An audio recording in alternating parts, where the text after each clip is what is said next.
በስመ አብ ወወልድ ወመንፈስ ቅዱስ አሐዱ አምላክ። በስመ አብ ወወልድ ወመንፈስ ቅዱስ አሐዱ አምላክ። በስመ አብ ወወልድ ወመንፈስ ቅዱስ አሐዱ አምላክ አሜን። ቸርነት የባህሪ ገንዘቡ የሆነ ቸሩ አምላካችን ልዑል እግዚአብሔር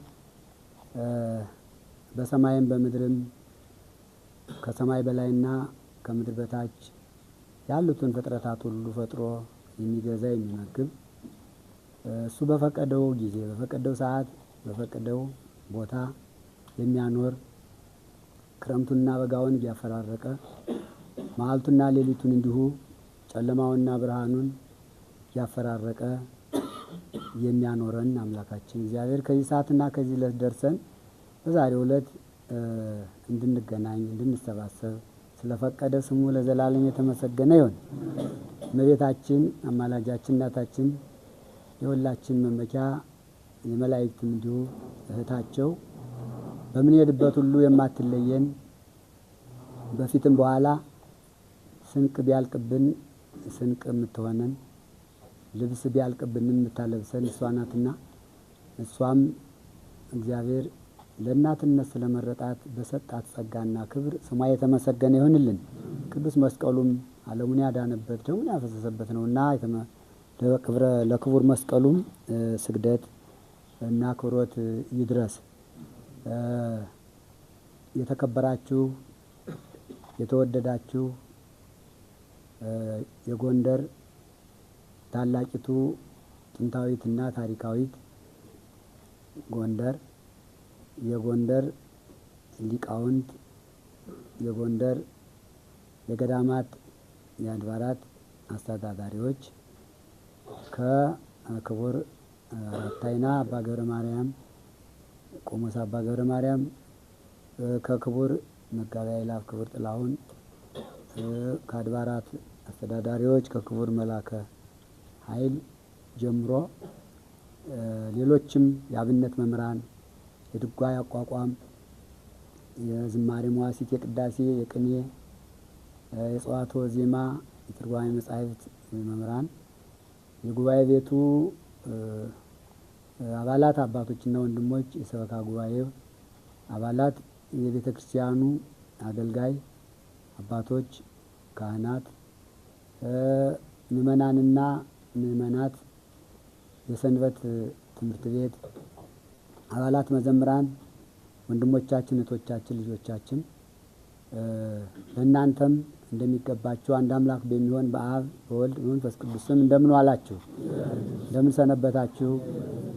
እንግዲህ እግዚአብሔር አምላክ እኔ ይህን አልጠበቅኩም ነበር፣ ግን እናንተ ይህንን ዝግጅት ከአየር መንገድ ጀምሮ ከአፄ ቴዎድሮስ አየር መንገድ ጀምሮ እስከ መንበረ መንግስት መድኃኔዓለም ቤተ ክርስቲያን ድረስ አጅባችሁ ተቀብላችሁ በቅኔውም በትምህርቱም በስብከቱም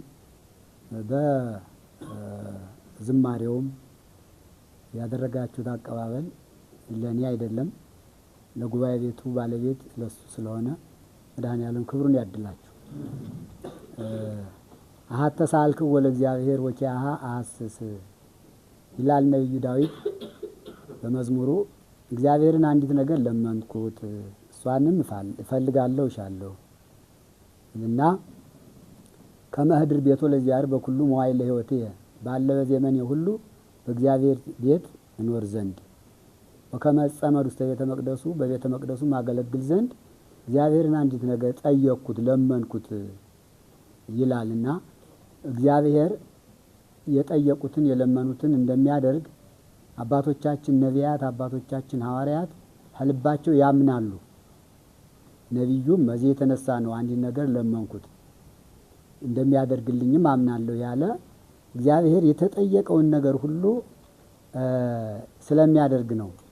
በነቢዩ በኢሳይያስ አዘዙኒ እንከ እናንተ እኔን እዘዙኝ ይላል እግዚአብሔር። በነቢዩ በኢሳይያስ አድሮ እዘዙኝ ይላል።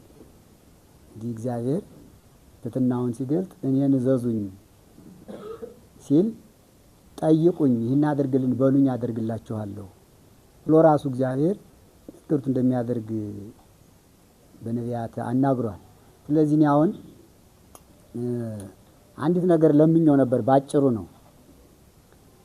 ነቢዩ ዳዊት ይህንን የጠየቅበት ምክንያት ምንድን ነው ብዬ አሰብኩና ነቢዩ ይህንን ተናግሯል። ደግሞ ስሙ ልበ አምላክ ነውና ለእኔም እንደምትፈጽምልኝ አምናለሁና ቤቱ ፈጣሪ ኢየሱስ ክርስቶስ ኢየሩሳሌም 6 ጊዜ ተመላልሻለሁ። ካሁን በፊት 6 ጊዜ ሄጃለሁ። አሁን 7ኛዬ ነው እና 7ኛውን ጉዞዬን ካሁን በፊት ከሆሳዕና እስከ ዳግም ትንሣኤ ነበር የምንቆይ። የጉዞ ስለሆነ ታውቁታላችሁ ሁላችሁ። የጉዞ መንገድ በጣም ጥድፍ ነው የሚባል የቦታውንም ታሪክ በሰፊው ለመረዳት አይቻልም። ቀኑ እስኪደርስ ድረስ ብዙ መካናት ቅዱሳት መካናትም አይጎበኙም እና እንዲያው አንድ ዓመት አብይ ጾምን አንተ ከጾምክበት ገዳመ ቆሮንቶስ እዚያው እንዳሳልፍ ባለ 50ንም ደግሞ ከዚያው እንዳሳልፍ በአብይ ጾም ጉብኝት ስለሌለ ከዚያው ገዳመ ቆሮንቶስ ባለ 50ን ደግሞ በጉብኝት ሌሎችን ቦታዎች ሁሉ ተረጋግቼ እንዳይ በዚያውም አቡነ ዘበሰማያት እንዲደግም ጸሎት እንዳደርግ ፍቀድልኝ ብዬ አንዲት ነገር ለመንኩት። ነቢዩ ዳዊት አተሳልክ ወንዳል ጊዜው ደረሰና ዘንድሮ ጊዜው ፈቀደና ይህን ነገር አብይ ጾም ከመድረሱ በፊት እንደወጣ አደረገ፣ እንደሄድ አደረገ። የማስታውሰው አንድ ቀን ጉባኤ ቤቱ የውዳሴ ማርያም ሰዓት ደርሶ ፍቅረ ማርያም መምርዲዮ ሁሉ አላችሁ እዚያ ማዕድ ቤቱ ሁላችሁም ነበራችሁና እንደው በአንድ ነገር ስንነጋገር አይኔ ገና መስሎኝ ነበር ጊዜው ደረሰ ብያለሁ። ታስታውሳላችሁ። ለሌላ አይደለም የሚሄድበት ጊዜ ለማለት ነውና ጥር 18 ነው ከዚህ የወጣው። ጥር 18 ከዚህ ወጣው ደረስኩ። ያን ጊዜ ጦርነት መኖሩ ስለማይታወቅ ራሱ ባለቤቱ የለመንኩትን ነገር ለመፈጸም ወዲያውኑ ጥር ወደ ኤምባሲ በግል ለመሄድ ገብቼ ጥር 27 ቀን ዕለት የመድኃኔዓለም ዕለት ተፈቀደልኝ። ቪዛ ተሰጠኝ ከኤምባሲ። በእለቱ አይ ፈቃድ መሆኑን በዚህ አወቅኩ ብዬ የለመንኩት ፈቃድ እንደሆነ ተረዳው።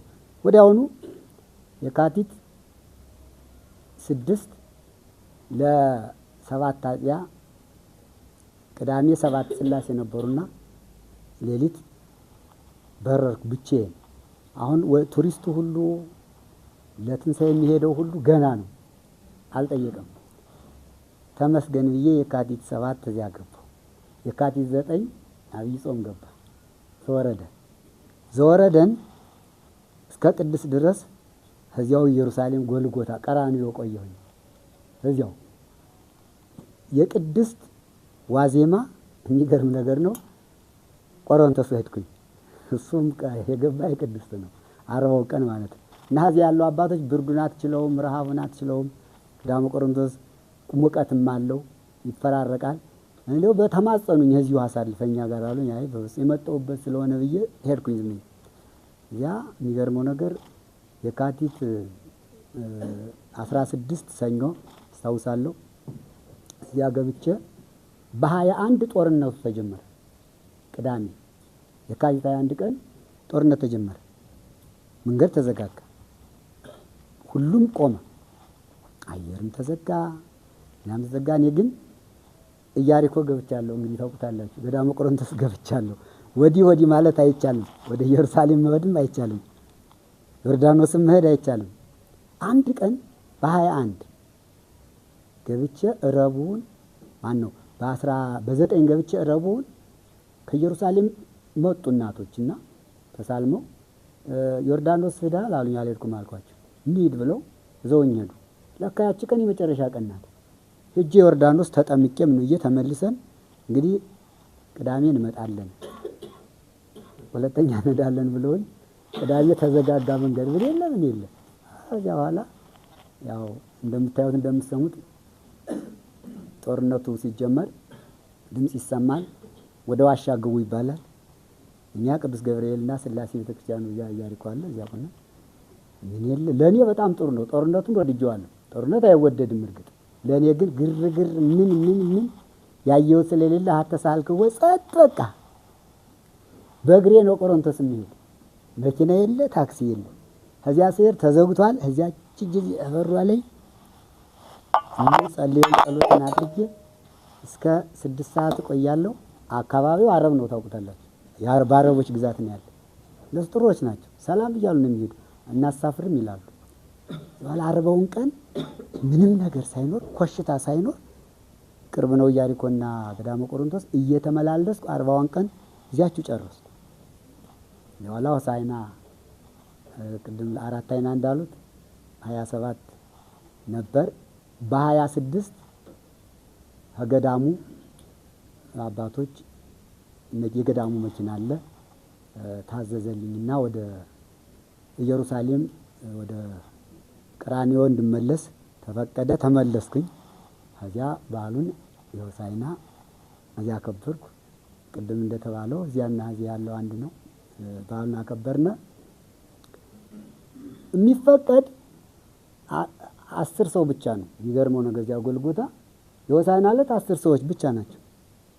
ለምን በብዛት ሰው እንዳይጎዳ ተብሎ ፖሊስ ቁሞ እየቀረጸ ትርፍ ሰው ካለ አውጥቶ ይወስደዋል። የኛ ብቻ አይደለም፣ ሁሉም እዚያ ጎልጎታ ያለው እያንዳንዱ ሁሉም ቤተ መቅደስ ኋላ በጣም አዘነ። የሆሳዕና ምእመናን ተመለሱ። በተለይ ምእመናን ሰኞ ሆሳዕና እሑድ ሆኖ ሰኞውን መጡና እዚያ ስግደቱ ሊሳተፉ ሲሉ መለሷቸው። አለቀሱ። እኔም አብሬ አለቀስኩ። በጣም አስጨናቂ ነበር። በጣም አስቸጋሪ ነበር። ፈቃዱ ሆኖ ረቡዕ እንዲያሆንና ሐሙስ ማታ የጸሎት ሐሙስ ሁለቱ ተስማሙና ለጊዜው ጦርነቱ ቁሟል ተብሎ ምእመናን እንዲገቡ ተፈቀደ። በጣም በዛን ጊዜ ያየነው ታምር የመድኃኔዓለም ቸርነት በጣም ይገርም ነበር። በጣም ይገርም ነበር። ጽበተ እግሩ እንደቀድሞው ከዚያ መስቀሉ ከወጣበት ከአውደ ምሕረቱ ላይ ተካሄደ። እኔ ደግሞ ቆጥራለሁ ጦርነቱ በተጀመረ በ40 ቀኑ የሚገርም እኮ ነው። ቆጥራለሁና እንደውም ያን ጊዜ ተናግሬያለሁ ለምእመናኑ። አያችሁት ጦርነቱ 21 ተጀምሮ መቼ ተፈጸመ? የጸሎት ሐሙስ ዕለት በ40ኛው ቀን ስልክ በቃ እንደ ሱባኤው በቃ ተባለ። ያው ምእመናን ገቡ፣ አስቀደሱ። ቅዳሴው 10 ሰው የተባለው ቀረ። የሚገርመው ነገር ግን አተሳልከወን ማረሳት አንድ ቱሪስት የለም ከፈረንጅም ከአፈሻም። ምክንያቱም እኔ ቀደም ብዬ አብይ ጾም ሳይገባ ስለሄድኩኝ እኔ ብቻ ነኝ። ምእመናን ብዙ አሉ፣ ኢትዮጵያውያን ብዙ ምእመናን አሉ። እነሱ አብረን እንትን እያልን እኔም እንደው እዚያ እነሱ ጋር አብሬ ቆየሁኝ። ትንሣኤን አከበርን፣ ስቅለትን አከበርን፣ ቀዳም ሰው ሁሉን አከበርን። እዚያ በኋላ ዳግም ትንሣኤንም አከበርን። በዓለ ሀምሳን እንዳልኳችሁ እንዴት የለመንኩትን እንዴት እንደፈጸመልኝ። እዚያ በኋላ የቀረውን ጉዞ ገዳሙ መኪና አዞ ሰሜኑን ክፍል እንግዲህ እነ ደብረ ታቦርን፣ እነ ናዝሬት ገሊላን፣ እነ ቃናን ገሊላን አጠቃላይ ገሊላ ወራጃን ሌሎችን ሁሉ ተረጋግተን ጎበኘን፣ ጨረስን። በዓለ ሀምሳንም ከዚያው ጨረስኩኝ ማለት ነው። እና ለእኔ ጥሩ ነገር ነው። ከዚህ ደግሞ እንትን እንዳለ ይገባኛል። ስልክ ስለማልይዝ ነፃ ነኝ። እዚህ ላይ እንደው አትሳልከው እዚህ ጋርም እንትን እላለሁ። ነፃ ነኝ። ምን ቢል የለም ነፃ ነኝ። እናንተ ታዝኑ አታዝኑ በልቤ ባል ካልሆነ አንዳንዴ ስልክ ይጠቅማል። ለእኔ ግን ጦርነትና ስልክ አለመያዝ እንዴት እንደጠቀመኝ በቃ አንድ ልብ ብሞትም በዚህ እንዲያውም ጦርነት ሲል አይ ዛሬስ ቢጥል እላለሁ። እውነቴን ለመናገር ምክንያቱም እዚያችሁ አፈሯ መቅረት እፈልጋለሁ። ምን ያደርግልኛል? እንዲያው ሲንጓጓ እንትን ሲገቡ እኛ እንገባም፣ እኔ አልገባም። እንዲያውም እወጣለሁ። ነግ ነው የሚለው ሚሳኤሉ በላይ እንትን ሲል ሲመጣ እስራኤል ስታከሽፈው ቤቱን ያነጋንገዋል። ሲወድቅ በተለይ ምድሩ ይናወጣል። እኔ ግን እንዲህ ስለ ብትጥላት እኔ ላይ ይያልኩ ነው እውነቱን ለመናገር ምክንያቱም አፈሩ አትገኝማ የማ እጥፍ ድርብ ዋጋ እኮ ነው። ስለዚህ ምንም ሳይከፋኝ ሁሉም ነገር አልፎ ቆየሁኝ።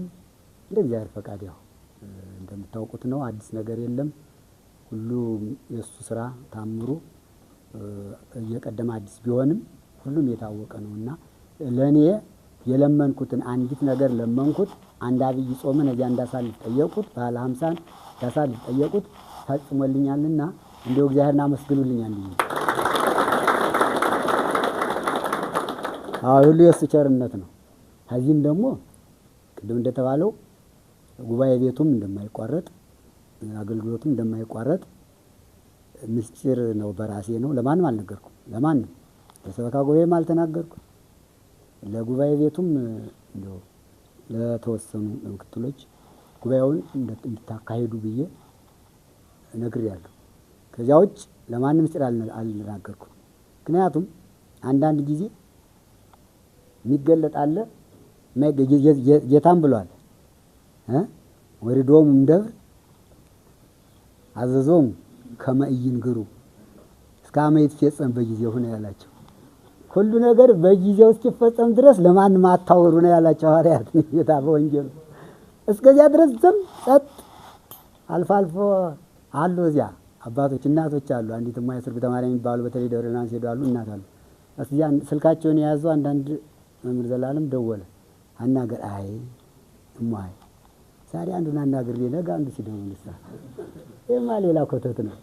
እኔ ለገሌና አናግሮ እኔንም ቢያለኝ መባል ይመጣል። ደግሞ ለኔ ጥሩ አይደለም። ዝም ይበሉ ዝም ለማንም ኢየሩሳሌም ሆኜ ማንንም አላናገርኩም። እንደው ማንንም ከዚያ ያሉትንም አላናገርኩም። አሉ ወንድሞች ብዙዎች እንዲህ ነገሌ እንደው አገናኘኝ ብሎ አይ እንገናኛለን ሲሄድ እስከ አመት ፈጸም ጊዜው ሲደርስ ዛሬ ናታ ይቺ ቀኗ የተንገሩ ስለሆነ እያልኩኝ እንዲያብዬ ቆይቼ እሱ የፈቀደውን ሁሉ አማላልኝ አደረገልኝ። አብይ ጾም እዚያ አሳልፍኩኝ። አሁንም መጥቻለሁ ለማለት ነው። እንግዲህ ይቅርታ ግን የኔ እዚያ መኖር እንደዚህ በእውነት የሚያሳስብ አልመሰለኝም ነበረ። ያው ርቀት ሀገር ይከላለ ፍቅር እንዳለው እኔ አልረሳም ጎንደርን። እንደውም ኢየሩሳሌም ሁኜ በጣም በሰፊው ነው ሁሉ ነገር ቀለሙ ህዝብ ይባል እንደው ህዝብ ይባል አብይ ጾም ያ ገዳም ቆሮንቶስ ሁኜ እንደው አሁን የመወድሱ ይሄ መዝሙሩ ያለው ሁሉ ነገር ቃል እግዚአብሔር አሁን ነው ከወረደ ጀምሮ ያለው ግነው ሲቃኝ እዚህ ትዝም ይል ምኩራብ ሲባል ያ ምኩራቡን ስጎበኝ በቃ አጠቃላይ እንደው በሙሉ ልቤ ከዚህ ነው። ለምን ቦታው ከዚያ ነው፣ ከቦታው እዚያ ነው ያለው። ቀለሙ ግን እዚህ ነው ያለው። አያችሁ ቀለሙ ያለው ጎንደር ነው። እኔ በግረ ስጋ ከዚያ ስላለሁኝ ጎንደር በፍጹም ኃይኔም ልቤም አልተረሳች። ኢትዮጵያ ለምን ኢትዮጵያ ብሎ አልተረዲ ሊቃውንቱም እንደዚሁ ትዝ ይሉኛል። ደግሞ አንዳንድ ጊዜ ይመጣሉ። አሁን በእውነቱ እነ መጋቢያ ይላፍ የኔታ ሄኖክ የኔታ ሊቃውንት መንክር ሌሎች ታላላቅ አባቶች አንዳንድ ጊዜ አልፎ አልፎ ያ ገዳም ቆሮንቶስ ማህሌት ተሰልፈው በቃ ቆሞ ሁሉ ይታየኛል። እንደውም ያላገኘዋቸውን አባቶች አግኝቻለሁ። እውነቱን ለመናገር አግኝቻለሁ። ትላልቅ አባቶች አያቸዋለሁ። እዚያ በቃ ሰምሯል ማህሌቱ ላለው እውነቱ እዚህ ጎንደር ያለው ሰምሯል እያልኩ እንደውም እንኳን ላዘኔ ደስተኛ ነበርኩ ለማለት ፈልጌ ነው እንጂ እንደዚህ እናንተን ማስቀየሜ አላወኩም ነበረ። ይቅርታ። ግን ሁሉም ነገር ጥሩ ነው። እግዚአብሔር ይስጥልኝ። እሱ የፈቀደው ነው የሚሆን። ወደፊትም ቢሆን ዛሬም ቢሆን ነገም ቢሆን እሱ ከሚያውለን እንውላለን፣ እሱ ከሚያሳድረን እናድራለን አይደል? ለሁላችንም ነው እና ስለዚህ በሰላሙ በፍቅሩ በቸርነቱ ጎብኝቶ ከዚህ ቀን ስላደረሰን እግዚአብሔር በስሙ የተመሰገነ ይሁን።